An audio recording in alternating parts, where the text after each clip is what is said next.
Hi everyone. मेरा नाम पलक सिंह है और ये हेलो अल्कीन का पार्ट 3 है। काफ़ी टाइम हो गया, अभी पार्ट 2 अपलोड किए हुए और फिर अभी पार्ट 3 आ गया है।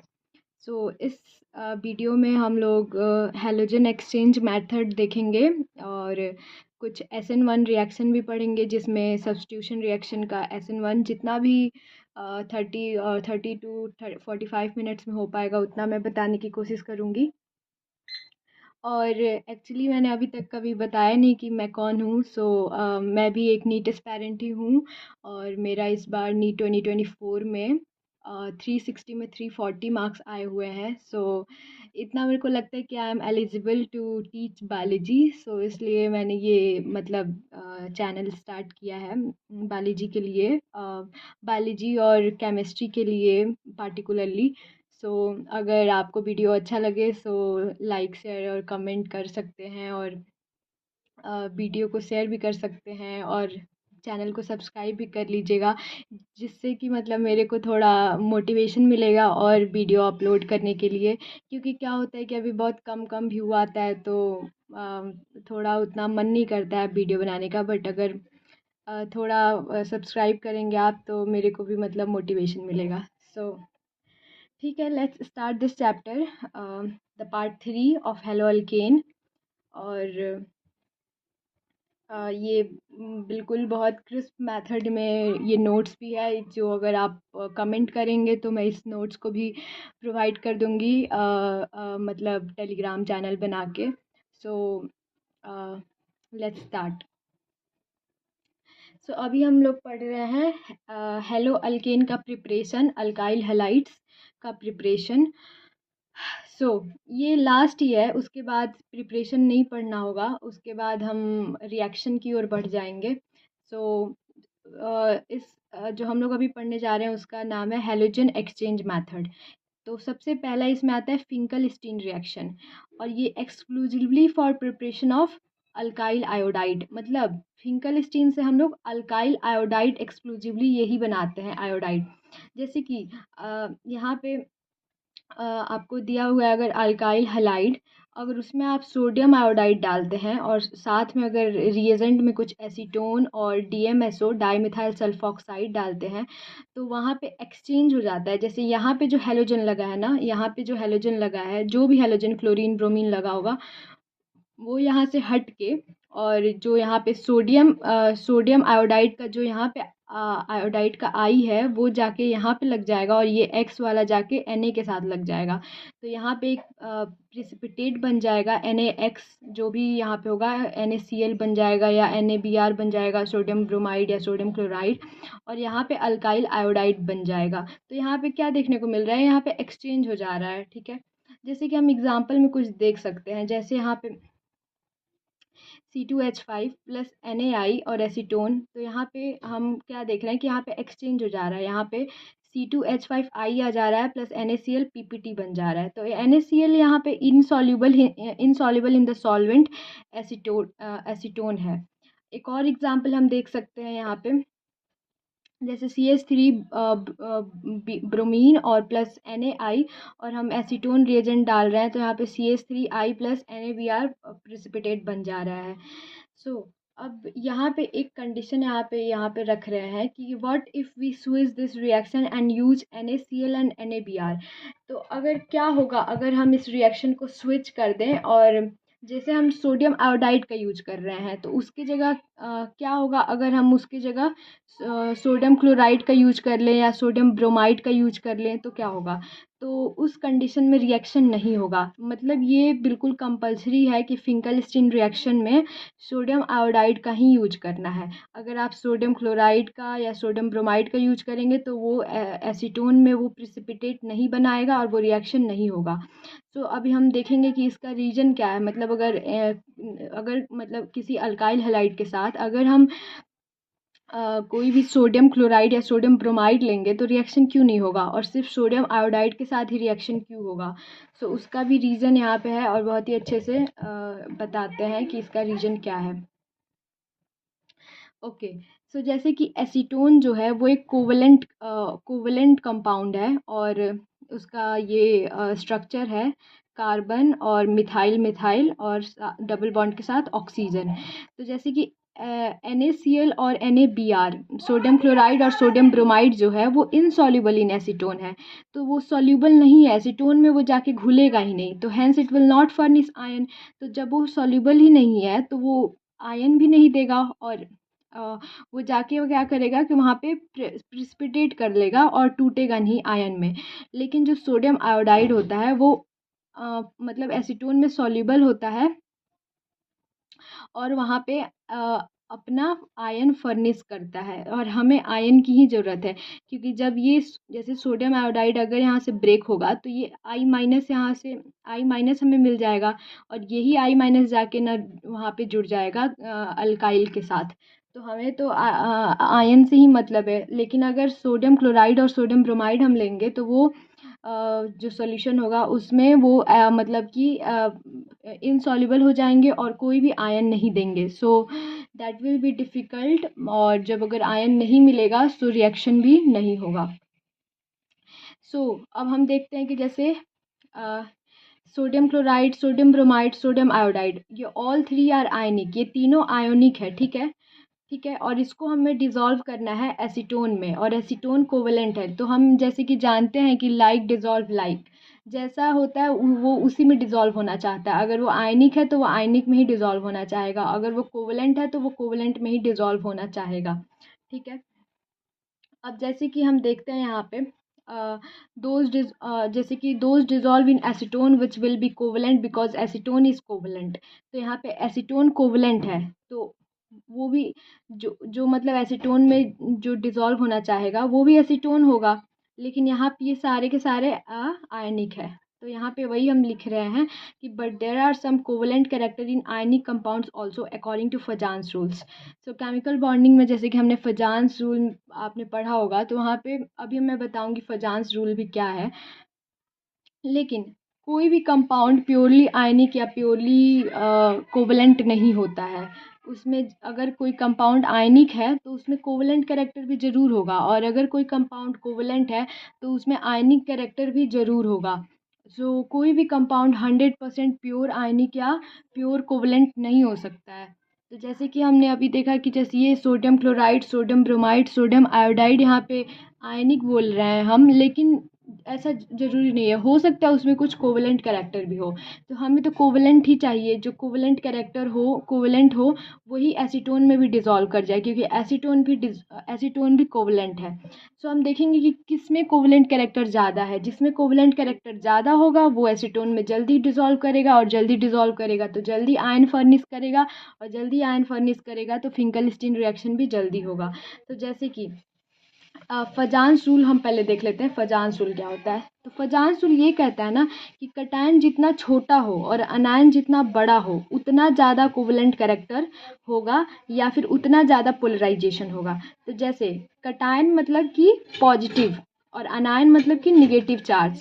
जिस जिस भी आयन पे अगर निगेटिव चार्ज हो तो वो अनायन बोलते हैं जिसको, और जहाँ पे पॉजिटिव चार्ज हो उसको कटायन बोलते हैं, और जहाँ पे निगेटिव चार्ज हो जिस भी आयन पे उसको उस पे आयन पे उसको अनायन बोलते हैं।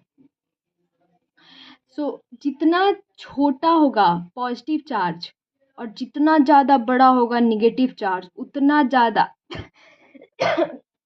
कोवेलेंट कैरेक्टर होगा। तो अभी हम यहाँ पे इन तीनों में सोडियम आयोडाइड, सोडियम ब्रोमाइड और सोडियम क्लोराइड में कोवेलेंट कैरेक्टर को कंपैरिजन करते हैं कि कोवेलेंट कैरेक्टर किस में सबसे ज़्यादा है। तो जैसे कि यहाँ पे हम देख रहे हैं कि आयोडाइड और ब्रोमाइड और क्लोराइड, क्लोरीन, आयोडीन और ब्रोमाइड, इन सब में जो आयोडीन है वो सबसे बड़ा है, क्योंकि वो आप देखेंगे पीरियोडिक टेबल में भी आयोडीन सबसे नीचे आता है। फिर कल बाहर आई आंटी, फिर कल बाहर आंटी आई, ऐसे ही होता है ना। तो fluorine, chlorine, bromine, iodine, fluorine, chlorine, fluorine, chlorine, bromine, iodine, सबसे नीचे आयोडीन आता है। तो आयोडीन सबसे ज़्यादा बड़ा है साइज़ में, और आयोडीन अनायन है। इसका मतलब यहाँ पे फजान्स रूल अच्छे से अप्लाई हो रहा है, और ये सबसे ज़्यादा मोस्ट कोवेलेंट है, मोस्ट कोवेलेंट कैरेक्टर दिखा रहा है। इसलिए अगर मोस्ट कोवेलेंट है तो यहाँ पे जो हो जाएगा ये सबसे ज़्यादा मोस्ट कोवलेंट होगा और ये एसीटोन में सबसे जल्दी डिज़ोल्व होगा और इसलिए आयोडीन फर्निश करेगा। सो ये इसका मतलब अगर ये असर्शन रीजन में भी क्वेश्चन आ जाए तो आप अच्छे से बता सकते हैं कि फिंकल-स्टीन रिएक्शन में हम मतलब हम पार्टिकुलरली सोडियम आयोडाइड का ही क्यों यूज करते हैं और सोडियम क्लोराइड और सोडियम ब्रोमाइड का यूज क्यों नहीं करते हैं। ठीक है, so that's all about Finkel-Stein reaction. और हम अब आगे रिएक्शन देखते हैं, नेक्स्ट रिएक्शन क्या है।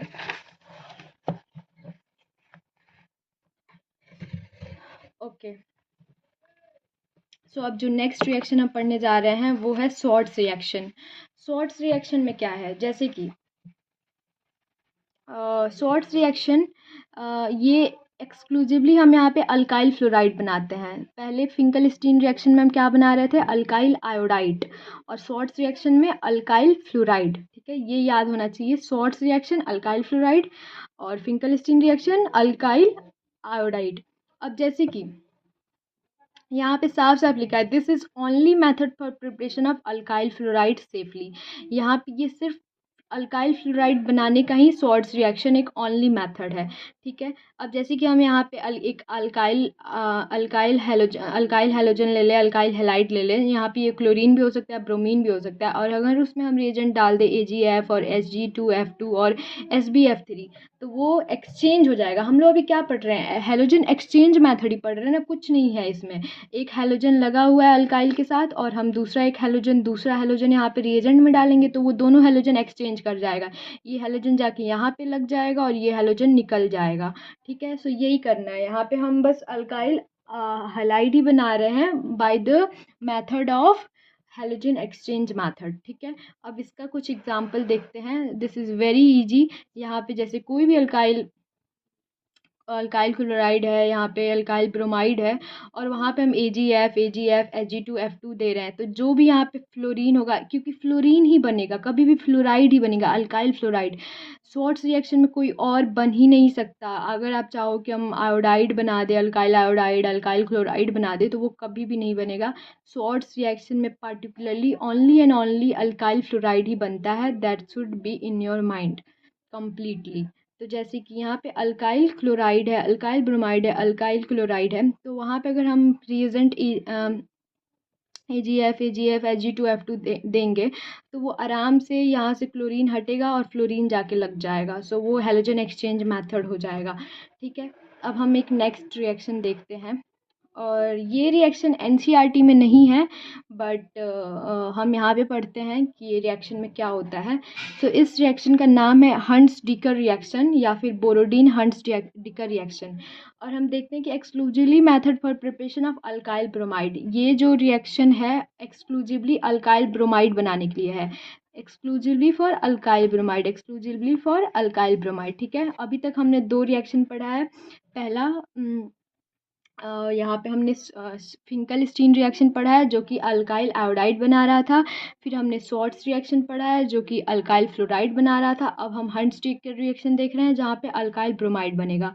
तो जैसे कि यहाँ पे silver salt of fatty acid carboxylic acid required, हमें एक सिल्वर साल्ट चाहिए फैटी एसिड का, कार्बोक्सिलिक एसिड का। और देखिए basically this reaction is use for preparation of haloarene, और बेसिकली ये प्रिपरेशन में हम यूज करते हैं हेलोअरीन बनाने के लिए। But right now we would studied for haloalkane, but अभी हम लोग हेलोअल्केन बनाने को सीखेंगे इस रिएक्शन में कि हम कैसे हेलोअल्केन बना सकते हैं।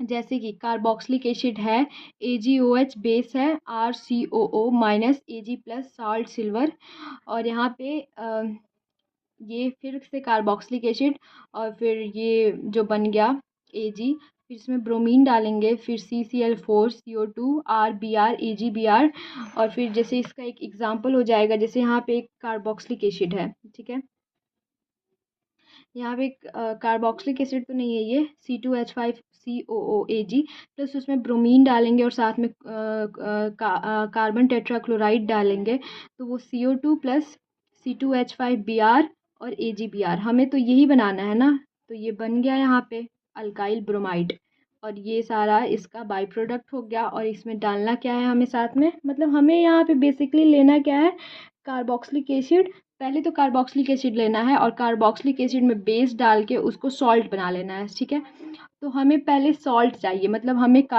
सॉल्ट चाहिए, और वो सॉल्ट किसका होना चाहिए, कार्बोक्सिलिक एसिड का सॉल्ट होना चाहिए। सो हंट स्टिकर रिएक्शन में हमें एक सॉल्ट चाहिए, ठीक है, और वो सॉल्ट किसका होना चाहिए, सिल्वर का सॉल्ट हो, और वो सॉल्ट किससे निकला हो, फैटी एसिड से, मतलब किसी कार्बोक्सिलिक एसिड से निकला हो। तो जैसे कि ये कार्बोक्सिलिक एसिड है, यहाँ पे उसमें हम लोग एक बेस डालेंगे तो वो सॉल्ट हमें मिल जाएगा, और सिल्वर का सॉल्ट है, मतलब RCOO-Ag+, और उसमें हम फिर ब्रोमीन और कार्बन टेट्राक्लोराइड डालेंगे तो वो यहाँ पे CO2 और सिल्वर ब्रोमाइड यहाँ पे बाई प्रोडक्ट आ जाएगा, और हमें जो चाहिए अल्काइल आयोडाइड वो हमें मिल जाएगा। सो हमें अल्काइल ब्रोमाइड ही बनाना था, वो मिल गया हमें हंट स्टिकर रिएक्शन से। So that's all in Hunt sticker reaction. और यहाँ पे कुछ एग्जांपल है हंट स्टिकर रिएक्शन का, ठीक है, वो देख लेते हैं। जैसे कि C2H5COOH, पहले क्या है यहाँ पे, पहले ये क्या लिया है, पहले तो हमने लिया है C2H5COH, फिर उसमें बेस डाल के C2H5, पहले हमने सॉल्ट बना लिया, कार्बोक्सिलिक एसिड, पहले हमने कार्बोक्सिलिक एसिड लिया है, उसमें हम बेस डालेंगे, और बेस डालकर हम पहले एक सॉल्ट बना लेंगे, सिल्वर का सॉल्ट। फिर सिल्वर के सॉल्ट में ब्रोमीन और क्लोरीन डाल के हम जो भी यहाँ पे अल्काइल आयोडाइड होगा, और जो भी यहाँ पे अल्काइल होगा उसमें हम ब्रोमीन ऐड कर देंगे। सो हमें यहाँ पे मेन प्रोडक्ट ये मिल जाता है जो कि हमें चाहिए था, और ये बाई प्रोडक्ट CO2 + AgBr। अब ये मैकेनिज़्म बता रहा है कि ये रिएक्शन कैसे प्रोसीड होता है। तो ये मैकेनिज़्म फ्री रेडिकल मैकेनिज़्म के थ्रू ये होता है, और बहुत ही ईजी है, उतना हार्ड नहीं है। हम बताते हैं कि इसमें होता क्या है। जैसे कि हम यहाँ पे क्या ले रहे थे, हम यहाँ पे ले रहे थे पहले कार्बोक्सिलिक एसिड ले रहे थे, ठीक है, और कार्बोक्सिलिक एसिड से हम सिल्वर का सॉल्ट बना रहे थे बेस डालकर। तो यहाँ पे ये सिल्वर का सॉल्ट आ गया, फिर हम उसमें ब्रोमीन ऐड कर रहे थे, और ब्रोमीन ऐड करके हम यहाँ पे देखते हैं कि कैसे यहाँ पे AgBr और C2H5 C double bond OBr और CO2 यहाँ पे कैसे ये बनता है, ठीक है। अब मैकेनिज्म हम यहाँ पे पूरा का पूरा देखते हैं, फ्री रेडिकल मैकेनिज्म है, ठीक है, दैट इज़ वेरी इजी। और हम देखते हैं यहाँ पे अल्काइल, जैसे कि यहाँ पे पहले C2H5COBr यहाँ पे ये बन गया प्रोडक्ट में। अब उसमें क्या होगा कि जैसे यहाँ से एक यहाँ से इलेक्ट्रॉन यहाँ से टूटेगा, और ये वाला बॉन्ड टूट जाएगा, तो एक इलेक्ट्रॉन इधर आएगा और एक इलेक्ट्रॉन इधर जाएगा, ठीक है, और फिर हम उसमें कार्बन टेट्राक्लोराइड ऐड करेंगे। तो यहाँ पे C2H5, यहाँ पे देखिए देखिए बॉन्ड टूट के ये दोनों अलग अलग हो गया, ऑक्सीजन यहाँ आ गया, ब्रोमीन यहाँ हो गया, और साथ में एक एक इलेक्ट्रॉन भी ये बच गया। जैसे दो इलेक्ट्रॉन था ना, एक बॉन्ड कैसे बनता है, दो इलेक्ट्रॉन होता है तो एक बॉन्ड बनता है। तो उस वो बॉन्ड टूट गया, और उसका एक इलेक्ट्रॉन ऑक्सीजन के पास और एक ब्रोमीन के पास आ गया, ठीक है। अब जैसे कि हम जानते हैं कि ऑक्सीजन के पास एक लोन पेयर होता है और ब्रोमीन के पास 3 लोन पेयर होता है, तो इनमें रिपल्सन होने लगेगा, repulsion in lone pair and bond will break, और रिपल्सन होगा लोन पेयर में, और तभी ये बॉन्ड टूटेगा, ठीक है, तभी ये बॉन्ड टूटेगा, और हमें यहाँ पे क्या मिल जाएगा, C2H5 C double bond O, यहाँ पे एक ये बन गया रेडिकल, ठीक है। और ये फेवरेबल रिएक्शन, यहाँ पे अगर कोई फेवरेबल रिएजेंट मिल रहा है तो ये रिएक्शन फर्दर प्रोसीड करेगा, और यहाँ पे बन जाएगा CO2 + C2H5, CO2 मतलब CO2 ये साथ में एक पास कर देंगे और C2H5 बन जाएगा, और फिर C2H5 ये भी यहाँ पे रेडिकल आ गया, और फिर ये जो ब्रोमीन हमें जो ऊपर मिला था उसको भी हम ऐड कर देंगे, तो हमें C2H5 ब्रोमीन मिल जाएगा। सो मतलब फ्री रेडिकल मैकेनिज्म का यूज करके ही ये रिएक्शन होता है, ठीक है। अब हम हंट स्टिकर रिएक्शन का बेसिकली यूज किस लिए करते हैं, हम इसमें ब्रोमीन का यूज करते हैं। सो हम आगे देखते हैं कि क्या मतलब इसमें कैसे ये और भी होता है। जैसे हंट स्टिकर जो रिएक्शन होता है उसी का सिमिलर एक और हम रिएक्शन आगे पढ़ेंगे, जिसको बिनबॉनी सिमोनी रिएक्शन बोलते हैं। सो पहले हम हंट स्टिकर रिएक्शन को देखते हैं। उसमें हम क्या ले रहे थे, एक सिल्वर का सॉल्ट ले रहे थे, साथ में ब्रोमीन ले रहे थे, और साथ में कार्बन टेट्राक्लोराइड ले रहे थे, और उससे हमें जो भी हमें जो रिक्वायर्ड अल्काइल ब्रोमाइड था वो हमें यहाँ पे मिल जा रहा था, ठीक है। अब जैसे कि अब एक सिमिलर रिएक्शन उसका देखते हैं। अगर हम सिल्वर का सॉल्ट लें, लेकिन अगर हम उसमें ब्रोमीन की जगह आयोडीन डाल दें तो क्या होगा? रिएक्शन में क्या हमें अल्काइल आयोडाइड मिल जाएगा? बट ये रिएक्शन नहीं होता। अगर हम चाहें कि आयोडीन डाल के देख लें तो नहीं, ये रिएक्शन नहीं होता। अगर आयोडीन यूज हो जाए तो हंट-स्टिकर रिएक्शन नहीं है। अगर आयोडीन यूज हो जाए, so that is, you have to keep in mind, अगर आयोडीन यूज हो जाए तो वो हंट-स्टिकर रिएक्शन नहीं है। अगर हंट-स्टिकर रिएक्शन करना है तो ब्रोमीन का यूज करना कंपलसरी है। ब्रोमीन का यूज यहाँ पे करना ही पड़ेगा। अगर आप चाहें कि आयोडीन का यूज करके आप कर ले तो वो नहीं होगा, रॉन्ग हो जाएगा। सो हम देखते हैं कि अगर हम आयोडीन का यूज करते हैं तो क्या होगा। तो अगर हम आयोडीन का यूज कर देते हैं ना, अगर सिल्वर का सॉल्ट लेके और आयोडीन का यूज करते हैं और सेम वैसे ही रिएक्शन को फर्दर प्रोसीड करते हैं, सो हमें एस्टर मिल जाता है। देखने के लिए एस्टर बन जाता है। हम जो अल्काइल आयोडाइड बनाने चाह रहे थे वो हमें अल्काइल आयोडाइड नहीं मिल के एस्टर बन जाता है, और इस रिएक्शन को हम बोलते हैं बिनबॉनी सिमोनी रिएक्शन। बिनबॉनी सिमोनी रिएक्शन, तो ये भी एनसीईआरटी में नहीं है, बट एक इवन तो हंट्स-डिकर रिएक्शन भी नहीं है। दो ही रिएक्शन है एनसीईआरटी में, शॉर्ट्स रिएक्शन और फिंकलस्टीन रिएक्शन। और हंट्स-डिकर रिएक्शन एक मतलब सिमिलर हैलोजन एक्सचेंज मेथड था जिसमें हम अल्काइल ब्रोमाइड बना रहे थे। लेकिन ये बिनबॉनी भी एनसीईआरटी में नहीं है, बट हम यहाँ पे पढ़ रहे हैं। तो हम देखते हैं यहाँ पे क्या होता है। बिनबॉनी रिएक्शन हम पढ़ेंगे तो नहीं, बट हम बताते हैं इसमें होता क्या है। जैसे हम हंट्स-डिकर रिएक्शन में ब्रोमीन का होना ज़रूरी है और कार्बन टेट्राक्लोराइड का भी होना ज़रूरी है। बिनबॉनी सिमोनी रिएक्शन में क्या है ना, दिस इज़ नॉट हंट्स-डिकर रिएक्शन। ये हंट्स-डिकर रिएक्शन नहीं है, लेकिन हंट्स-डिकर रिएक्शन की तरह ही ये है, तो इसलिए हम यहाँ पे इसको पढ़ लेते हैं। तो जैसे कि इससे अल्काइल आयोडाइड नहीं बनता, इससे अल्काइल आयोडाइड नहीं बनता, अल्काइल ब्रोमाइड भी नहीं बनता। It is not even a part of preparation of haloalkene. ये कोई हैलोअल्कीन का प्रिपरेशन का पार्ट नहीं है बिनबॉनी Simonini reaction. We study it here just because it is a kind of similar to Hunsdiecker reaction. हम लोग इसको यहाँ पे इसलिए पढ़ते हैं क्योंकि ये थोड़ा सा सिमिलर है हंट्स-डिकर रिएक्शन से। सो अभी तो हम देखेंगे भी नहीं कि बिनबॉनी रिएक्शन में क्या होता है, बस इतना याद रखना है कि बिनबॉनी रिएक्शन में एस्टर बनता है और आयोडीन का यूज होता है, और ये किसी भी मतलब प्रिपरेशन ऑफ हैलोअल्केन का पार्ट नहीं है।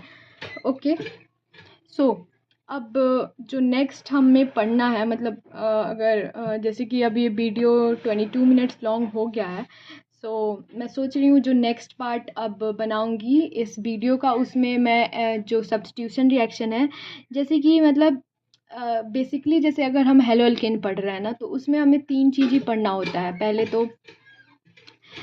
पहले हमें पढ़ना होता है कि 3-4 चीज़ ही पढ़ना होता है। पहले हमें एक तो प्रॉपर्टीज़ पढ़ना होता है हैलोअल्केन का, और हमें कुछ रिएक्शन पढ़ना होता है। 3 तरह का रिएक्शन होता है, अगर आप बस इतना याद रखें, 3 तरह का रिएक्शन होता है। पहला सब्स्टिट्यूशन रिएक्शन, ठीक है? और सब्स्टिट्यूशन रिएक्शन में 2 आ जाता है, SN1 substitution nucleophile intramolecular 1 and substitution nucleophile intramolecular 2। तो सब्स्टिट्यूशन रिएक्शन में 2 है उसका पार्ट, SN1 और SN2 रिएक्शन। तो उसको हम लोग एकदम अलग-अलग करके पढ़ेंगे, ठीक है? SN1 और SN2। और उसके बाद जो है मतलब उसके बाद जो रिएक्शन होता है वो एलिमिनेशन रिएक्शन होता है। उसमें भी 2 पार्ट होता है, एलिमिनेशन 1 रिएक्शन और एलिमिनेशन 2 रिएक्शन, उसको भी हम पढ़ेंगे। और जो लास्ट होता है रिएक्शन ऑफ हैलोअल्केन विथ मेटल्स, कि वो मेटल्स के साथ कैसे रिएक्ट करता है, तो वो भी हमें पढ़ना है, ठीक है? सो अब ये वीडियो, अगर मैं इसमें सब्स्टिट्यूशन रिएक्शन पढ़ाती हूँ, that is a very very important part of this chapter. मतलब अगर पूरे चैप्टर में अगर कहीं से क्वेश्चन ज़्यादातर आता है तो वो SN1 सब्स्टिट्यूशन रिएक्शन से आता है, जो कि बहुत ही इंपॉर्टेंट है, जो कि मैं नेक्स्ट वीडियो में बनाने की कोशिश करूँगी। और सो या that is all about this part, और आई होप आपको समझ में आया होगा। और अगर नहीं भी समझ में आया होगा तो you can comment down below, और कोई भी अगर प्रॉब्लम या फिर कोई भी क्वेरी हो तो you can comment down below, और मैं ज़रूर पढ़ूँगी। और हाँ, बस लाइक और शेयर कर देना वीडियो को, और मतलब सब्सक्राइब कर देना, और क्या, थोड़ा मेरे को मोटिवेशन मिलेगा कि हाँ, मेरे को भी सब्सक्रिप्शन मिल रहा है। So yeah see you in the next video. तब तक till then bye bye and keep studying.